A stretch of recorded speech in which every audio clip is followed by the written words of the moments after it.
안녕하세요. 오늘 관동묘국을 가르치게 될 백경원쌤입니다. 자, 관동묘국 한번 같이 보도록 하겠습니다. 자, 관동별국이란 작품의 장르부터 우리가 좀 이해를 해야 될 것 같은데요. 관동묘국 우선 가사라는 장르고요. 자, 가사 작품의 특징은 먼저 형식적인 특징을 보겠습니다. 형식적인 특징 먼저 3, 4조, 4, 4조의 음수를 가지고 있다. 그리고 4음보라는 음보를 가지고 있는데 3, 4조, 4, 4조라든가 4음보 같은 경우는 시조, 우리가 알고 있는 시조와도 비슷한 특징이 되겠죠. 4음보이고요. 마지막에 율문체라는 말이 있습니다. 자, 가사체라고도 하고요. 율문체라고도 하는데 자, 율문이라는 것은 운율이 있는 문체다. 즉 한마디로 공통적인 어떤 형태가 쭉 반복된다. 4음보와 같은 또는 3, 4, 4조 같은 글자 수나 음보가 반복되는 형태를 율문체라고 볼 수 있겠습니다. 자, 이 형태이고요. 그 다음 형식적으로 맨 마지막에 끝날 때 우리 시조도 맨 마지막 종장의 첫 어절은 세 글자로 끝나잖아요. 그런 것처럼 가사도 세 글자로 맨 첫 번째 어절이 세 글자로 끝납니다. 맨 마지막 구절이요. 그래서 그걸 맨 마지막 구절을 우리가 낙구라고 말했을 때 낙구가 3, 5, 4, 3의 글자로 끝납니다. 물론 5, 4, 3은 결정된 게 아니고요. 자, 이거는 대부분 평균적으로 이렇게 끝난다는 것이고요. 제일 중요한 부분은 이 부분이고 이 부분의 세 글자를 지킨 것을 우리가 뭐 기본적인 이런 음보도 지켜야겠지만 맨 마지막에 이 세 글자를 지킨 것을 정격가사라고 합니다. 격을 지켰다라는 말이 되겠죠. 이거에 반대되는 말은 뭐가 있냐면 격을 지키지 않았으니까 변격가사라고 합니다. 자, 이렇게 가사의 종류를 여러 가지로 볼 수 있는데 첫 번째 선생님이 지금 말하고 있는 정격가사와 변격가사는 이것이 형식을 지켰는지에 따른 형식의 포커스를 둔 명칭이 되겠습니다. 자, 그러면 다른 것에 포커스를 둔 이름도 있는가? 예, 다른 것에 포커스 둔 것도 있습니다. 다른 건 먼저 작가를 볼게요. 작가의 포커스를 둬서 자, 작가가 양반이다 라고 한다면 양반 남자들을 아마도 남성들을 말하겠죠? 자, 그렇다면 양반가사. 여성들도 짓기 했습니다. 나중에 초반에는 여성들도 많이 지었기 때문에 자, 여성들이 지은 것을 우리가 규방가사라 합니다. 자, 규방이란 말과 비슷한 말 또 내방가사란 말도 있고요. 둘이 같은 말이에요. 그래서 양반가사, 규방가사는 작가의 포커스를 뒀을 때 이렇게 부를 수 있다. 자, 그 다음에 내용에 따라서 나눌 수도 있습니다. 자, 내용에 따라서 나눈다면 자연 속에 숨어 지내면서 지은 것들을 뭐라 하냐면 은일가사라고 합니다. 그 다음에 지금 관동묘국처럼 여행을 다니면서 지었다라고 한다면 여행문이니까 우리가 기행가사라고 할 수 있고요. 그 다음에 연애 편지 같은 내용이 들어가 있다라고 한다면 애정가사. 그 다음에 우리가 정철의 또 다른 작품인 사미인곡과 송미인곡처럼 유배지에서 지었다라고 한다면 유배가사라고 할 수 있습니다. 등등등이 있는데 자, 그러면 우리가 관동별곡을 배울 거기 때문에 관동별곡 어디에 속하는가? 맨 마지막에 우리가 맨 마지막 구절 한번 볼까요? 관동은 맨 마지막에 가면 명월이 천삼 만나게 이런 부분이 나올 거예요. 자, 명월이라고 해서 세 글자를 지켰기 때문에 이 둘 중에서는 정격가사에 속하겠네요. 자, 그 다음에 작가로 따진다면 정철 양반 남자였죠. 양반가사에 속할 것이고요. 자, 내용으로 따진다면 여행 다니면서 지었으니까 기행가사에 속할 수 있겠습니다. 자, 관동별곡은 이렇게 볼 수 있고요. 자, 그 다음에 제목을 좀 우리가 보도록 할게요.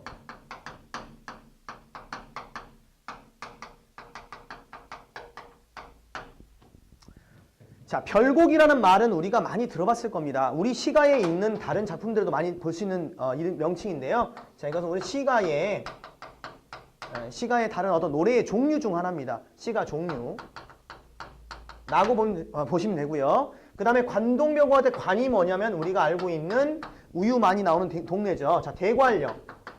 네, 대관령을 이르는 말이고요. 자, 동은 동쪽을 말합니다.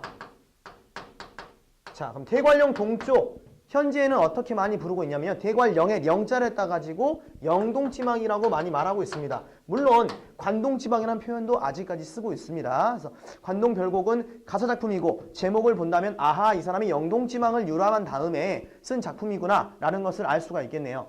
자, 그 다음에 별곡을 쓴 우리가 정철의 특징을 간략하게 안다면 자, 이 사람은 사미인곡이나 송미인곡도 마찬가지로 누구에게 썼습니까? 임금에게 보내는 것이었잖아요. 임금에게 충성을 다하고자 하는 사람이었다. 내용에 뭐가 나온다? 정철의 특징. 내용에는 충성에 관한 왕에게 보내는 충성심이 들어가 있다. 유교적인 사상이 많이 들어가 있겠죠. 충성심이 들어가 있는 작품을 많이 쓰고요.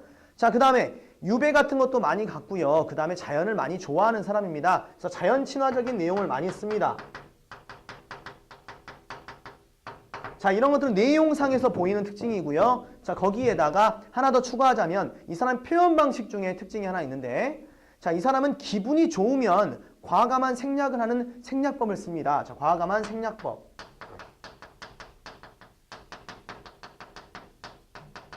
근데 이 말이 참 재밌는 말인 것 같아요.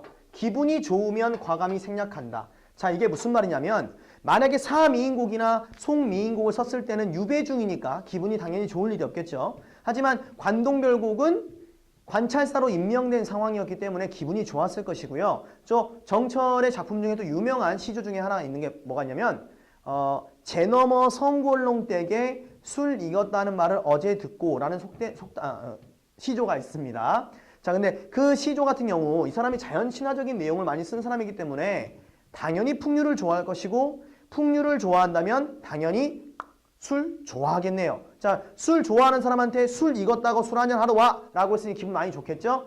성골롱댁에 이제 소를 타고 가는데 제 너머에 있기 때문에 언덕이 넘어가는 과정이 분명히 나와야 되지만 그 시조에서는 중장과 종장에서 비약적인 생략이 있습니다.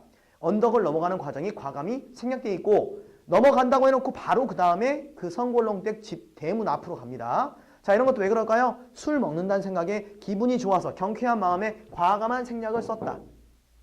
마찬가지로 관동별곡도 기분 좋게 지금 관찰사 돼서 가고 있기 때문에 서사 부분에 보면 과감한 생략법이 나옵니다. 좀 이따 뒤에다 내용을 보실 때 참고를 하시면 좋을 것 같습니다. 자, 이상 우리가 관동별곡이 들어가기 전에 사전적인 얘기를 드렸고요. 자, 그러면 우리가 서사의 내용을 보시면서 같이 한번 이해를 해보도록 하겠습니다. 자, 그럼 서사에 들어가도록 하겠습니다. 내용을 지문을 같이 보면서 이해를 해보도록 하겠는데요. 아까도 선생님이 설명했지만 이건 기행가사이기 때문에 여행의 여정이 되게 중요합니다. 우리 기행문의 3요소가 뭐였습니까? 여정, 견문, 감상이잖아요. 자, 물론 견문과 감상도 중요하겠지만 우리가 고전이다 보니까 해석이 잘 안 되는 부분들이 있어요. 그래서 이 장소에 갔는지 안 갔는지 그냥 바라보기만 했는지 등등 학생들이 헷갈릴 수 있습니다. 그 부분을 이용한 문제들이 나오기 때문에 우리가 어느 여정을 거쳤는지 또 그 다음에 그 여정에서는 어떤 감상을 했는지 또 어떤 생각들을 했는지를 주 포커스로 놓고 공부를 하셔야 됩니다. 그래서 서사까지는 필요 없지만 본사 1과 본사 2 정도의 그 여정들은 암기를 어느 정도 하시는 게 좋습니다.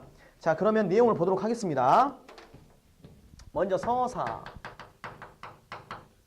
자, 서사에서는 이 사람이 전남 창평에 있다가 관찰사가 됐다는 소식을 듣고 경복궁으로 가가지고 뭐 관찰사 임명되는 그런 과정들이 나와 있습니다. 처음이니까 마찬가지로 임명돼가지고 기분 좋겠죠. 와, 나 관찰사 됐어. 좋아하겠죠. 그러면 그 내용이 서사에 담겨 있겠네요. 서사의 주된 내용들은 임명의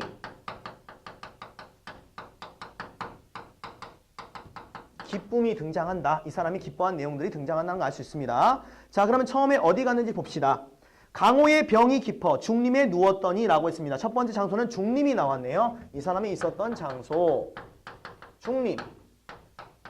자, 직역하면 대나무 숲인데요. 우리나라의 대나무 유명한 동네 어디 있나요? 자, 선생님이 생각나는 건 두 군데 정도 있는 것 같은데요. 전남의 담양이라는 동네가 있죠. 떡갈비도 유명하고 그 동네가 대나무가 되게 유명한 동네고요. 두 번째로 선생님이 알고 있는 것은 강릉의 오죽이라는 게 되게 유명하죠. 까마귀 색깔, 그 검정색 대나무를 말하는데, 자, 여기 지금 중림은 어디냐면 창평이라는 곳입니다. 전남 창평. 이 창평이라는 곳이 국밥이 되게 유명한 곳인데 이 동네 바로 옆에가 담양이에요. 그러니까 옛날에 담양과 창평이 거의 같은 동네라 보시면 되는데 그만큼 대나무가 유명하겠죠. 그래서 대나무 숲, 이 중림에 왜 누워 있었어요? 병이 깊어 누워 있었대요. 진짜로 끙끙 앓았던 병이 있던 사람을 관찰사 시켰을 리는 없겠죠. 그럼 무슨 병인가? 강호의 병이 깊다 했습니다. 자, 강호라는 것은 강과 호수를 의미합니다. 자연의 일부분을 가지고 자연의 큰 자연을 비유를 했네요. 이런 걸 우리 뭐라 합니까? 대유법이라고 하는데, 자, 대유법 중에서도 부분을 가지고 전체를 비유했기 때문에 제유법, 어이 써서 제유법을 썼다고 볼 수 있겠네요. 자연의 병이 깊다, 즉 자연을 사랑한다는 뜻입니다. 그럼 중림에서 느꼈던 우리 감정을 한자성어로 써본다면 연하, 호질, 천석, 고황, 강호지병 등으로 표현할 수 있겠습니다. 전부 다 어떤 의미입니까? 전부 다 자연을 사랑하는 병을 말합니다. 그래서 강호의 병이 깊어서 중림에 누워 있었더니 관동, 아까 말했죠. 대관령 동쪽의 800리 방면을 맡겨주셨대요. 누가? 임금이 맡겨주셨겠죠. 시대적 상황을 본다면 선조를 의미합니다. 어와 아 감탄사죠. 성은이야 가디록 만극하다. 자, 뭡니까? 우리 사극에서 많이 볼 수 있죠. 성은이 만극하여이다 할 때 그 성은입니다. 임금의 성스러운 은혜가 갈수록 만극 끝이 없이 그게 다랬구나 이런 말입니다. 임금한테 어쨌든 샤바샤바 하고 있습니다. 생유베리 감사 이렇게 말하고 있고요. 자, 그 다음 봤더니 연추문 들이다라 경회남문 바라보며. 자, 연추문은 경복궁의 서쪽 문을 말합니다. 자, 경복궁 서쪽문에 달려 들어갔대요. 그럼 연추문은 갔네요. 자, 두 번째 여정으로 연추문이 나왔습니다.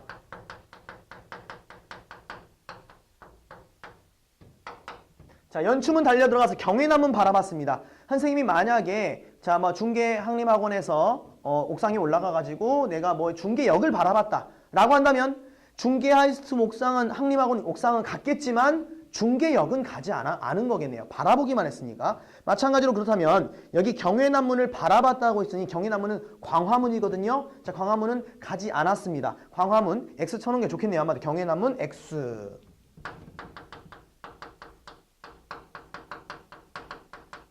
자, 가지 않은 여정 중 하나다. 간 곳이 아닙니다. 경회남문 바라보며 하직 인사를 하고 물러나니. 자, 임금한테 감사하다고 절을 딱 했겠죠? 물러나니 옥절이 알패셨다. 자, 옥절은 우리가 쉽게 얘기하면 뭐냐면 마패 같은 겁니다. 즉 임금이 요즘 같은 경우는 뭐 예를 들면 국회의원이 당선되거나 그 전라도 도지사 되거나 하면 방송에서 무지하게 많이 때리고 또 이게 민주주의다 보니까 우리가 투표를 인해서 뽑혀지잖아요. 사람 얼굴을 모를 리가 없죠. 가서 당연히 알 텐데 하지만 옛날에는 임금이 임명해서 직접 보내게 되면은 거기 있는 사람들이 모르겠죠. 모르다 보니까 어떻게 할까요? 누군지 확인을 해야 될 거 아니에요? 그 다음에 이 사람이 뭐 임명장 같은 걸 보여줘야겠죠. 어명이다 하면서 그 보여주는 옥절을 말하는 건데 자, 우리 생각해 봅시다. 만약에 내가 대통령이 됐다. 그렇다면 우선 기분 좋겠죠. 아, 나라를 수장했어. 기분 좋아. 아, 좋은데 기분 좋기만 할까요? 그런 높은 자리에 올라가게 되고 책임감이 있는 자리에 오르게 된다면 나도 뭘 느낄까요? 책임감을 느끼게 되겠죠. 옥절이 앞에 섰다. 아, 이게 이 앞에 있더라. 이 말은 책임감을 느낀다는 소리입니다. 책임감이라고 쓰시면 될 것 같고요. 자, 옥절이 앞에 섰다. 평구역에서 말을 갈아 흑수로 돌아더니 평구역과 말을 갈아탔으니까 평구역과 흑수는 같습니다. 자, 평구역, 흑수.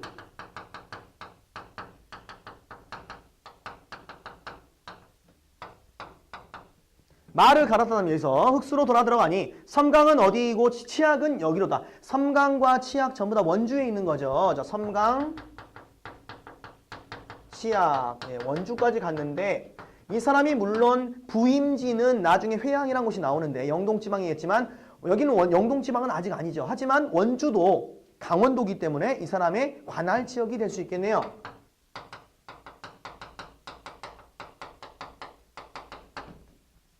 섬강은 어디이고 치악은 바로 여기로다. 소양강 내려가는 물이 어디로 들어간단 말인가? 춘천 소양강 알고 있죠? 자, 소양강. 자, 소양강 내려가면 어디로 들어옵니까? 바로 한강으로 들어오죠. 자, 그럼 한강 근처에 사는 사람이 누굽니까? 임금입니다. 앞으로 한양이라던가 한강, 우리 이 서울, 한양 쪽을 의미하는 말이 나온다면 전부 누구 생각하는 거예요? 전부 다 임금님 생각하는 거다. 그러면 지금 소양강 내려가는 물이 어디로 들어간단 말인가? 임금 생각하고 있습니다. 임금을 생각하는 그 감정을 우리 뭐라 하죠? 연군지정이라고 합니다. 임금을 생각하는 마음, 연군지정 느낍니다. 고신거국에, 자, 고신거국, 외로운 신하가 나라를 떠나매 백발, 흰머리 언제 납니까? 고민할 때 나죠. 근심 걱정이 많기도 많구나. 나라 걱정도 하고 있네요. 연군지정 느끼고 그 다음에는 우국지정을 느끼고 있다.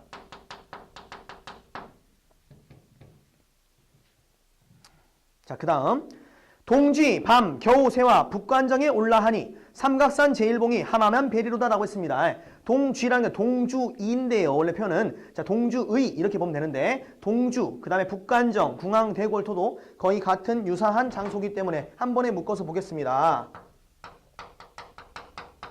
북관정, 궁항, 대골터. 자, 그런데 뭐라 했냐면 동주에서 밤을 겨우 새워서 북관정에 올라갔더니 정 그러면 정자입니다. 삼각산 어디 산인가요? 우리 여기 바로 옆에 있는 북한산을 말하죠. 자, 북한산은 서울에 있습니다. 또 누구 생각합니까? 또 임금 생각합니다. 그러면 연군지정이 또 들어갔네요. 함하면 보이라. 웬만하면 보일 것도 같더라. 뭐 이런 말입니다. 자, 그 다음에 궁왕대골터. 궁왕이 누구냐? 궁예를 말합니다. 자, 궁예는 어느 나라 왕이다? 후고구려 왕이다. 자, 후고구려면 지금 이 작품이 조선시대이기 때문에 진작에 망한 나라입니다. 그런데 그 나라의 터에 가서 오작이 지지개고 있대요. 오작은 까마귀와 까치를 말하는데 까마귀, 까치가 거기서 지저귀고 있다는 것은 약간 애상적 감정이 들어가죠. 그 말은 무슨 말입니까? 망한 나라에 대한 탄식이 들어가 있다. 즉, 뭘 느낀다? 맥수지탄을 느낀다. 자, 참 희한한 건데 고전에서 맥수지탄이 나오면 동시에 느끼는 감정이 있습니다. 뭡니까? 인생 무상을 같이 느낀다. 반면에 인생 무상을 느낀다고 맥수지탄을 느끼진 않습니다. 하지만 망한 나라의 탄식을 느끼면 인생이 참 무상하구나 라고 인생 무상은 느낀다는 거예요. 세트로 알아놓으시고요. 자, 그 다음 보겠습니다. 그런데 이 오작을 객관적 상관물로 보시는 분도 있고요. 보시지 않는 분도 있다. 학교 선생님들의 강의를 꼭 확인하시기 바랍니다. 오작이 만약에 망한 나라의 탄식 때문에 우는 것이다 라고 보면은 객관적 상관물로 볼 수도 있습니다. 오작이 쥐지개니 천고흥망을 천년의 흥하고 망하는 것을 알고 우는 거냐 모르고 우는 거냐 뭐 이런 말이 되겠죠. 자, 쭉 보니까는 우리가 지금 연군지정이 몇 번 나왔습니다. 자, 이 작품에는 사상이 세 가지 정도 나오는데요. 자, 그 중에 우선 연군지정, 물론 뒤에도 나오겠지만 먼저 말씀드리면 연군지정이 이렇게 들어가 있다. 그러면 여기서 들어갈 수 있는 사상은 유교적인 충의 사상이 들어갈 수 있습니다. 임금에 대한 충성심이 들어가 있는 거니까요. 이렇게 연군지정, 임금을 생각하는 마음이 들어가 있는 부분, 이 부분들은 유교적 충의 사상이 있다. 또는 뭐 우국 충정이 들어가 있거나 이런 것들도 유교적 충의 사상이 들어가 있다고 볼 수 있습니다. 참고로 알아두시고요. 자, 그 다음에 마지막 장소에 갑니다. 궁왕대골터까지 갔다가 자, 마지막 회양으로 갔습니다.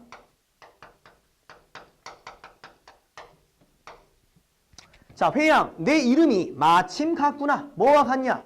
중국에도 회양이라는 도시가 있습니다. 그 도시에 급장유라는 사람이 정치를 했었는데 그 사람이 정치를 잘해가지고 태평성대를 이루게 했었대요. 근데 이 사람도 어때? 지금 현재 나도 좋은 정치하고 싶죠. 그런 급장유가 했던 좋은 정치를 나도 다시 보고 싶다는 얘기를 하는 거예요. 지금 현재. 회양 내 이름이 마침 같구나. 급장유 아까 말했던 그 사람이죠. 풍채 모습을 다시 안 볼 것이니 이 말은 무슨 말이면 서리적 표현인데 나도 보고 싶어. 즉 좋은 정치하고 싶어. 뭘 드러내고 있다? 선정의 포부를 드러내고 있다.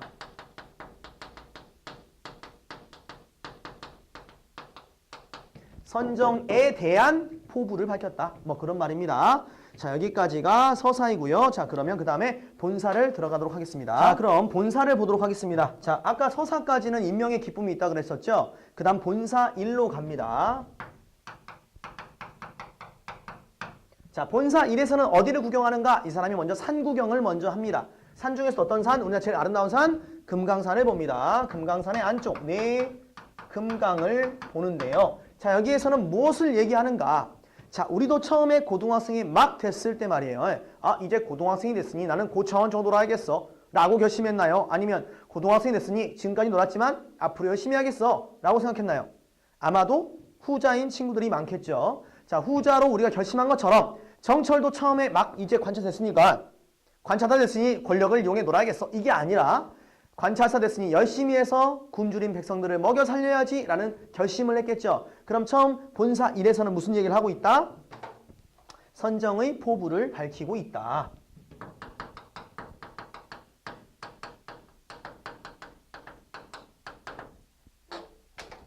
자, 본사 1의 첫 번째 장소는 어디 봅시다. 뭐 그러면 영중이 무사하고 내가 관할하는 지역에 사고가 하나도 없이 무사하대요. 시절이 3월일 때, 자, 고전에서 말하는 월 이런 것들은 대부분 음력입니다. 그러면 음력 5월, 아니, 양력 5월쯤 되는 거니까 늦봄이네요. 시기는 지금 늦봄인데 영중이 무사하다. 내가 관할하니까 사고가 하나도 없네. 이거 뭡니까? 자신이 정치하는 것에 관한 자부심이 들어가 있네요. 자부심 써놓으시고요. 화천 시내길이 풍악으로 뻗어있다라고 나왔습니다. 여기 풍악이라는 말이 있는데 자, 이 풍악은 어딜 말하냐면 금강산을 말합니다. 금강산은 계절별로 이름이 약간 다르죠. 자, 봄에는 금강산, 여름에는 복례산, 가을에는 풍악산, 겨울에는 개골산입니다. 그런데 정철이가 많이 배운 사람이 무식해가지고 봄에 풍악산이라 불렀을까요? 그랬다기보다는 산은 언제가 제일 아름답습니까? 가을에 제일 아름답잖아요. 그러니까 금강산의 아름다움을 강조하기 위해서 풍악산이라고 일부러 말했구나 라는 걸 알 수 있습니다. 풍악에다가 금강산의 아름다움 강조라고 쓰면 되겠네요. 계절별 이름도 알아두시는 게 좋습니다.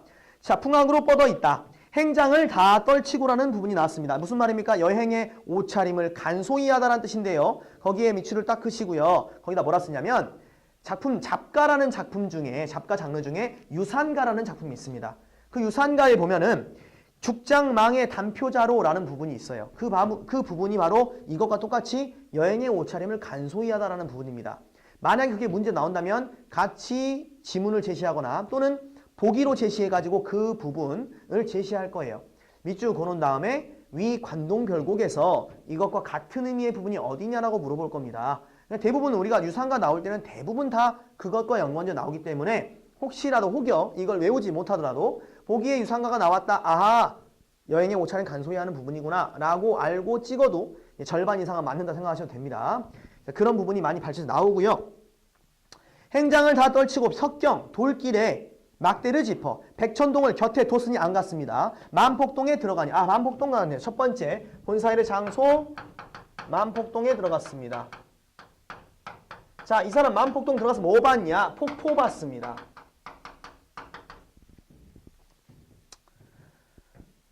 자, 계속 보겠습니다. 만폭동에 들어가니 은 같은 무지개, 옥 같은 용의 촐이 나왔습니다. 우리 눈초리 할 때 그 촐인데요. 꼬리를 말합니다. 자, 그렇다면 무지개하고 용의 꼬리는 뭘 비유한 겁니까? 폭포를 비유한 보조관념이 되겠죠. 원관념은 폭포가 되겠네요. 섞어돌며 붙는 소리 심리까지 퍼지니 들을 때는 우레더니 우레 뭐야? 꽝꽝 치는 천둥 같은 걸 말하는 거죠. 그럼 들었다는 것은 숲에 막 걸어오면서 멀리서 들었겠네요. 그럼 우레는 뭡니까? 멀리서 들은 경치 원경이 되겠네요. 원경. 그 다음에 볼 때는 눈이 오다. 집에 가서 봤나 봐요 이제. 그러면 가까이서 봤겠죠? 근경으로. 원경에서 근경으로 시선이 이동되고 있다는 특징이 하나 보이네요. 자, 게다가 우레라고 한다면 뭡니까? 청각적 심상이 되죠? 눈은 뭡니까? 시각적 심상이 되겠네요. 청각과 시각적 심상이 나란히 나왔습니다. 복합 심상을 이루고 있네요. 볼 때는 눈과 같더라. 금강대 맨 위층에 선악이 사기쳤으니 이번에는 어디 갔습니까? 금강대 갔습니다. 두 번째 장소 금강대. 자, 선생님이 근데 이 작품에는 세 가지 정도의 사상이 나온다 했죠? 아까 첫 번째가 연군지정 나온 데서 유교적인 충의 사상이 나왔다라고 했었는데, 자, 이번엔 또 뭐가 나왔습니까? 신선의 학이라고 나왔습니다. 도교적인 신선사상이 등장했습니다. 도교적 신선사상. 아까 우리가 빨간 썼던가요?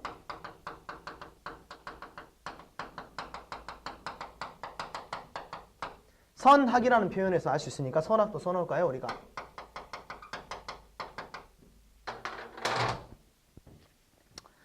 자, 그 다음에 금강대 맨 위층에 선학, 신선의 학이 새끼를 쳤으니 춘풍, 봄바람에 옥피리 소리에 처참을 깨웠던지. 무슨 소리냐면 옛날에 신선들은 옥피리를 갖고 다녔대요. 그래서 옥피리를 삐리리 불면은 학이 촉촉 날아가지고 한번 리모컨 같은 거죠. 그렇게 와가지고 날아갔다 합니다. 뭐 본 적 없으니 잘 모르겠는데 어쨌든 그랬다고 하는데 이 옥피리 소리에 처참을 깨웠던지 호의현상. 자, 호의현상은 비유적 표현인데요. 흰 저고리에 검정 치마란 뜻입니다. 왜? 학은 날개를 쫙 펴면 날개 끝이 검정색이죠. 그러니까 학이 날아오르니까 저고리하고 검정 치마 입은 것 같다 라고 본 거예요. 호의현상은 선학을 비유한 표현이 되겠네요. 반공, 공중에 솟았더니 소의 주인은 인포라는 사람입니다. 자, 인포라는 사람은 중국의 유명한 고사에 등장하는 사람인데 중국 고사 인용했네요. 자, 이 사람은 신선처럼 풍류를 즐기며 살았대요. 그 소의 주인이 그러면 신선이라 본다면 그 주인을 반겨서 넘노는 듯. 즉 무슨 말입니까? 내가 왔는데 걔가 반겼어요. 근데 내가 뭐라 했어? 인포를 반겨서 그런 것인가? 라고 한 거 보니까 나 자신을 인포, 즉 신선으로 보고 있다. 한마디로 말했을 때 신선으로 보고 있다. 자, 그렇게 본다면 현재 상황에 만족하고 있는 거죠, 이 사람은. 자, 만족하니까 무슨 미를 느낄 수 있다? 미에서 따진다면 우아미를 느낄 수 있다. 자, 여기서 잠깐 선생님 미의식이 뭔가요? 우리가 작품 속에서 느낄 수 있는 태도라든가 아름다움 같은 것을 의미하는 것인데요. 자, 우아하다 우리 들어봤죠? 아름답다는 건데 자 여기에서 이 작품에 등장하는 것은 골개비 빠지고 우아미, 숭고미, 비장미만 나오니까 그 세 가지만 간략하게 선생님이 설명을 좀 해볼게요. 자, 우아미는 뭐냐면 우리가 배 따시고 배부르면 세상이 다 아름다워 보이죠? 그 말은 배 따시다는 건 무슨 말입니까? 현재 상황에 만족하고 있다 그 말입니다. 시적 화자라든가 작품 속의 어떤 인물, 서술자, 주인공들이 현재 상황에 만족하고 있다면 우리가 뭘 느낄 수 있다? 우아미를 느낄 수 있다라고 합니다. 세상이 아름다워 보이니까. 자, 그 다음에 두 번째 숭고미가 있는데 자, 숭고미는 뭡니까? 숭고하다. 좀 더 높아 보인다 이거죠? 현재 상황에 분명히 내가 만족하고 있습니다. 하지만 나보다 더 높은 경지의 사람이 나타난 거죠. 그렇다면 어때요? 내가 많이 갖고 있고 만족하더라도 그 사람 보면 조금은 우리가 부럽죠. 그럼 부러움의 감정, 자 부러움의 감정이 있어요. 하지만 내가 현재는 아니지만 언젠가는 이 사람 입장에 도달할 수 있습니다. 즉 가능성이 있다. 가능성이 있어요. 가능성이 있는 상황에서의 부러움. 그럴 때는 상대방을 부러워하고 높이 먹일 수 있겠죠. 숭고미를 느낀다 하고요. 자, 세 번째 비장미. 자, 비장미와 숭고미 약간 유사한 건데 비장미도 마찬가지로 내가 이루고 싶은 어떤 대상이나 위치나 목표가 있습니다. 그런데 안타까운 게 뭐냐면 비, 슬플 비자예요. 왜 슬플까요? 이룰 수가 없기 때문에. 그래서 슬픔, 좌절. 내가 어떤 목표 지점이 있는데 여기는 가능성이 있다 없다? 가능성이 없습니다. 여기는 가능성이 없다. 그럴 때 비장미를 느낀다라고 합니다. 이 작품에는 이 세 가지가 나오는데 특히 우아미가 제일 많이 나오고요. 숭고미, 비장미는 거의 없기 때문에 오히려 문제로 나온다면 우아미보다 이쪽이 더 어렵게 내신다면 출제가 될 수 있고 쉽게 낸다면 만족하고 있는 우아미를 많이 내시겠죠. 자, 이렇게 세 가지 미의식 잘 알아두시고요. 자, 그 다음에 내용을 계속 들어가도록 하겠습니다. 그럼 이 사람이 현재 지금 신선처럼 현재 상황에 만족하고 있으니 우아미를 느끼는 거네요. 소향로, 대향로, 향로, 우리 향 꽂는 로 있죠. 그 향로가 작은 거, 큰 거 이런 말이죠. 그 비슷하게 생긴 산봉우리겠죠. 눈 아래 굽어봤으니 소향로, 대향로는 안 같습니다. 정향사, 절 이름이네요. 진헐대, 뭐뭐대라 그러면 전망대 이름입니다. 진헐대에 다시 올라갔으니 어디 갔습니까? 진헐대 갔네요.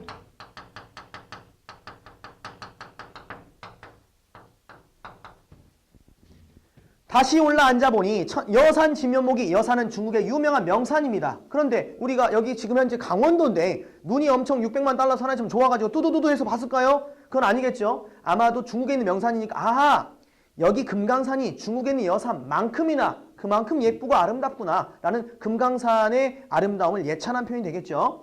여산의 진짜 모습을 여기에서 다 보인다, 다 볼 수 있다 그 말이죠. 아, 조와 옹이. 자, 뭐뭐 옹 그러면 원래 늙은이 옹자입니다. 이게. 그러면 조물주를 말하는 건데 헌사토 헌사했다. 야단스럽기도 야단스럽구나. 헌사토 헌사했어라는 부분을 이제 해석 문제로 잘 냅니다. 잘 보시고요. 그 다음에 괄호를 칩시다. 날거든 뛰디 마라, 섰거든 소띠 마라. 이 부분은 송순이라는 사람의 면앙정가라는 작품이 있습니다. 송순의 면앙정가. 자, 면앙정가에서 영향을 받은 부분이다. 자, 이 구절이 비슷한 구절이 나오거든요. 자, 날거든 뛰지 말고 서 있으면 솟아있지 말아라. 이 말은 지금 산봉우리들의 다양한 모습을 말하는 겁니다.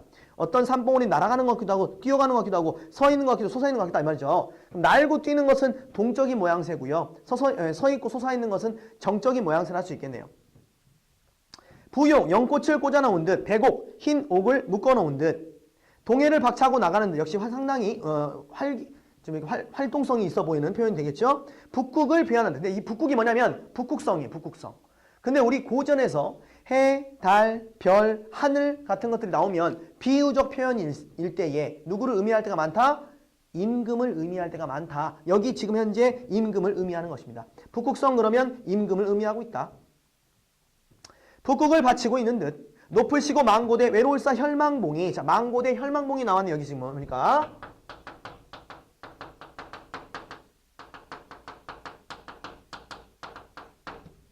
자, 뭐뭐 대 전망된 것 같죠? 봉우리 이름이네요. 둘 다 높은 봉우리에 위치해 있는 것들인데 높으시고 망고대 외로울사 혈망봉이 하늘에 치밀어 무엇을 알리려고, 무엇을 말하려고. 하늘 또 나왔습니다. 하늘 임금 나왔습니다. 근데 걔네가 올라가서 임금한테 쏙닥쏙닥 한답니다. 누굽니까? 충신들이죠. 충신. 충신으로 의인화시킨 거네요. 천만겁 아주 오랜 기간 지나도록 굽힐 줄을 모르는가? 아하, 얘들은 절개를 굽힐 줄 모른답니다. 예, 그러면 충신이 맞네요. 아, 너로구나. 의인화시켰죠? 너 같은 이 또 있는가? 나도 저렇게 너같이 되고 싶어. 느끼고 있는 거죠. 부러워하네요. 나도 곧 하지만 충신이 되겠죠. 그럼 무슨 미를 느낀다? 숭고미를 느끼고 있다. 자, 개심대부터 보겠습니다. 개심대 다시 올라 중앙성을 바라봤답니다. 자, 그러면 여기 개심대를 갔습니다. 중앙성을 바라봤으니 중앙성은 안 갔네요. 바라보며 12,000봉을, 우리 동요도 있었잖아요. 금강산 찾아가자 12,000봉 이런 거 있지 않습니까? 그런 것처럼 금강산의 봉우리 개수를 말하는데 그걸 역력히 다 뚜렷하게 헤아려 봤답니다. 네, 개뻥 치고 있네요. 보니까 다 헤아릴 수가 없을 리가 없죠. 봉우리마다 맺혀있고 끝마다 서린 기운, 우리 산에 있는 전기들, 우리 어른들 가가지고 산에 가서 막 등치면서 얻는 거 있죠? 그걸 뭐라 합니까? 산의 전기라 그러죠. 맑거든 좋지 마라, 좋거든 막지 마라 역시 괄호칩니다. 우리 앞에서 봤던 송순의 면왕정가에서 영향을 받은 부분이 있다 그랬죠? 역시 이 부분도 마찬가지 영향을 받은 부분입니다. 맑으면서 깨끗하고 깨끗하면서 맑다 뭐 이런 말이고요. 저 기운을 흩어내어 인걸, 사람을 만들고 싶대요. 이 사람 뭡니까? 인재를 말하죠. 우리 인재를 얻길 바란다. 무슨 말이면 나라를 걱정하고 있다 그겁니다. 여기에 뭐가 들어가 있다? 우국지정이 들어가 있네요. 형용도 끝이 없고 태세도 화도할사. 자, 우리 산 보면은 멈춰있는 모양새 있겠죠? 그 모양새를 형용이라 그런 거고요.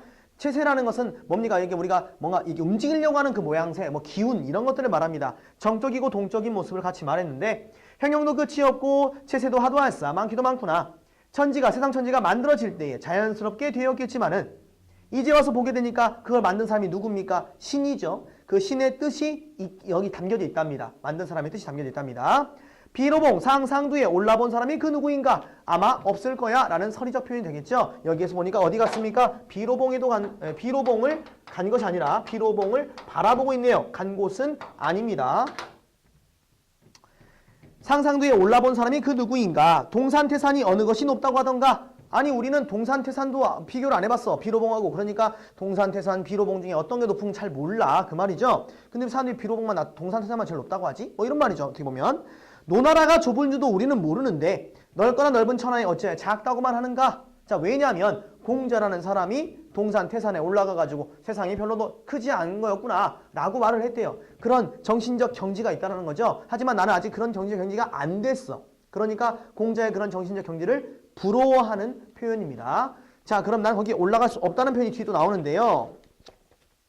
아, 어떻게 하면 저 지위를 어찌하면 알 수 있겠는가? 저 지위는 뭡니까? 공자의 높은 정신적 경지인 호연지기를 의미합니다.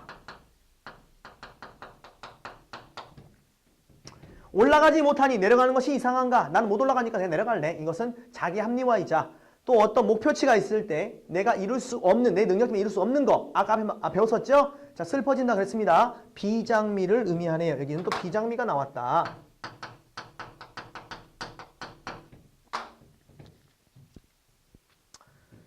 원통골, 원통 골짜기 가느다란 길로 사자봉에 찾아가니 그 앞에 넓적한 바위는 활용소이 되었구나. 선생님 활용세라고 안 읽고 활용소이라 읽었습니다. 왜냐하면 뒤에 되어세라 되다란 말이 나와 있죠. 활용소이의 이는 뭐냐면 복격조사입니다. 활용쇠 이게 보어거든요. 자, 왜 보어가 됩니까? 되다 아니다라는 말에 앞에 오는 이중주어 또는 주격조사를 갖고 있지만 되다 아니다 앞에 오는 거 그걸 보어라 그러죠. 그래서 활용소가 되었구나. 자, 그 다음은 활용소 같습니다. 그러면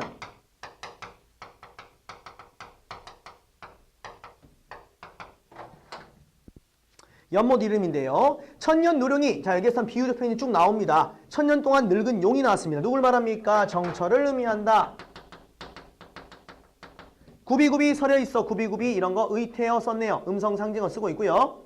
생동감이 생기죠. 밤낮으로 흘러가서 창해 푸른 바다로 이어져 있으니 풍은 용이 하늘로 올라가려면 구름과 바람을 타고 올라가겠죠. 그럼 용이 하늘로 올라가는 그 기회를 말하는 거죠. 풍우는 뭘 말할까요? 선정의 기회를 말한다. 좋은 정치의 기회. 3일 후, 3일 동안 내리는 촉촉한 그 비, 좋은 비, 뭘까요? 선정, 좋은 정치 또는 임금의 은혜로 볼 수도 있습니다. 선정을 베풀 것인가, 즉 3일 후를 내리게 할 것인가. 음지에 시든 풀, 뭘까요? 그 애들이 물을 먹고 자라나겠죠? 뭘까? 굶주린 백성들을 말하겠습니다. 굶주린 백성. 다 살려내고 싶답니다. 아, 이 사람 백성을 상당히 사랑하네요. 선생님이 아까 말했죠. 이 작품에는 세 가지 사상이 나온다 그랬습니다. 첫 번째, 유교적 충의사상 나왔었고요. 두 번째, 도교적 신선사상이 나왔었고, 이번 세 번째 뭐가 나왔습니까? 여기에 분이 보니까 애민정신이 나왔습니다. 게다가 애민정신에다가 또 뭘 밝히고 있다? 선정의 포부를 밝히고 있다.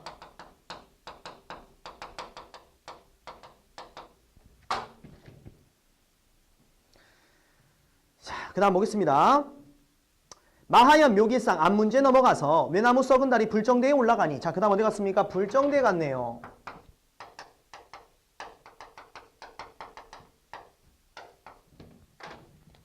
불정대에 올라가니 천심절벽을, 아주 높은 절벽이 있나 보죠. 공중에 세워두고, 자, 절벽이 있는데 공중에 세워두고 여기서 은하수가 막 떨어지고 있답니다. 뭡니까? 폭포가 되겠죠, 폭포. 자, 이 사람이 본 폭포 뭘까요? 12폭포를 보았다. 여기서 본 거 12폭포. 천심절벽, 아주 높은 절벽을 공중에 세워두고 은하수 한 구비를 마디마디 잘라내요. 자, 그럼 폭포를 은하수라고 바로 직접적으로 보조관념이 대체해버렸기 때문에 이걸 뭐라 합니까? 은유법이라고 하죠. 실같이 풀어서 배같이 걸어두었으니 폭포를 비유한 표현 은하수, 실, 배가 나왔네요. 실배는 뭐뭐 같이라 했으니 직유법을 썼고요. 은하수는 은유법이네요. 걸어두었으니 도경. 자, 도경은 뭐냐면 그림책 이름이에요. 뭐냐면 우리나라 명산대천을 다니면서 그렸던 그림들이 있는데 그 도경에는 이 12폭포를 당연히 12폭포니까 12구비로 그려놨겠죠. 근데 내가 보기에는 더 여러 개 굽어지는 것 같답니다. 내 봄에는 여럿이라. 이덕션, 자, 시선이라 불리는 사람이죠. 이백을 말하는 거고요. 지금 있어서 다시 한번 의논하게 된다면 여산 폭포를 말하는 거예요. 여산 폭포가 여기 도곤, 자, 도곤 비교 부사격 주사인데 뭐뭐 보답니다. 여기보다 낫다는 말 못할 걸. 그 말은 여산보다 여기가 더 아름다운데? 뭐 이런 말이 되겠네요. 자, 금강산의 모습을 예찬하고 있습니다. 자, 여기까지가 본사 1인데요. 자, 본사 1의 여정을 앞에 글자만 따서 외워두는 게 좀 더 유용합니다. 그래서 만, 금, 진, 개, 화, 불이라고 외워두시기 바랍니다. 그렇게 연습하시면 훨씬 유용하실 겁니다. 자, 지금까지 본사 1까지 했고요. 자, 그러면 본사 2를 보도록 하겠습니다.